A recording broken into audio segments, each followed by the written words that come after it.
औज़ुबिल्लाहिमिनश्शैतानिर्रजीम बिस्मिल्लाहिर्रहमानिर्रहीम। अस्सलाम वालेकुम व्यूअर्स, कैसे हैं आप? उम्मीद करता हूँ कि आप सब खैरियत से होंगे। तो व्यूअर्स, आज हम लोग बात करने वाले हैं हमदर्द की खमीरा अब्रेशन सादा के बारे में। हमदर्द की ये यूनानी दवा है, हमदर्द की प्रोडक्ट है और इसके फ़ायदे, इसके इस्तेमालात और इसकी प्राइस के बारे में आज हम लोग बात करेंगे। सबसे पहले इसकी प्राइस देख लेते हैं। तो ये 100 रुपये इसकी प्राइस है, बिल्कुल भी ज़्यादा प्राइस नहीं है, लेकिन इसके जो फ़ायदे हैं वो बहुत ही ज़्यादा फ़ायदे हैं। ये इस तरह की पैकिंग में आती है, 100 ग्राम की ये पैकिंग है। हमदर्द वालों की ये प्रोडक्ट है, आप ये देख सकते हैं। हमदर्द की जो प्रोडक्ट है उसमें शामिल किए गए अज्जा बहुत ही बेहतरीन और बहुत ही फ़ायदेमंद और बहुत जल्द असर अंदाज होने वाले होते हैं हमारे जिस्म पे। तो व्यूअर्स, अब हम लोग बात कर लेते हैं इसके फ़ायदे की खमीरा अब्रेशन के।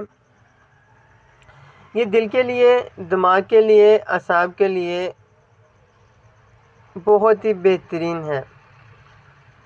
इसके अलावा दिल को ताकत देता है, दिमाग को ताकत देता है, पट्ठों को मजबूत बनाता है और नज़ले में बहुत ही मुफीद है, नज़ले से बचाता है। कई लोगों को सांस की रुकावट का भी सामना करना पड़ता है, ये सांस की रुकावट में भी बहुत ही मुफीद है, उसको बेहतर करता है।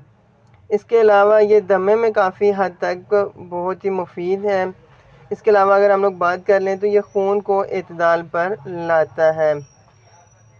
एतदाल क्या चीज़ है मैं आपको बता देता हूँ। एतदाल ये चीज़ है कि खून की रफ्तार को तेज़ करता है और खून की रफ्तार को ये तेज़ करता है और ना ही खून की रफ्तार को ये स्लो करता है। इसके अलावा ये बीपी को ना हाई होने देता है और ना ही लो होने देता है। इसके अलावा ये नज़र को भी तेज़ करने में बहुत ही मुफीद है और उसे ठीक रखता है। व्यूअर्स, ये थी आज की हमारी वीडियो और ये खमीरा अब्रेशन सादा है। एक खमीरा अब्रेशन इनमें काफ़ी तरह की टाइप्स हैं। एक खमीरा अब्रेशन सादा और एक खमीरा अब्रेशन अरशद वाला है। तो ये खमीरा अब्रेशन सादा है, आप ये देख सकते हैं, इसके भी बहुत से फ़ायदे हैं। तो व्यूअर्स, ये थी आज की हमारी वीडियो। उम्मीद करता हूँ कि आपको पसंद आई होगी। अगर पसंद आई है तो चैनल को सब्सक्राइब कर दें, लाइक कर दें और अपने दोस्तों के साथ शेयर ज़रूर कीजिएगा। अपना बहुत सा ख्याल रखिएगा। मिलते हैं एक नई वीडियो के साथ, तब तक के लिए अल्लाह हाफ़िज़।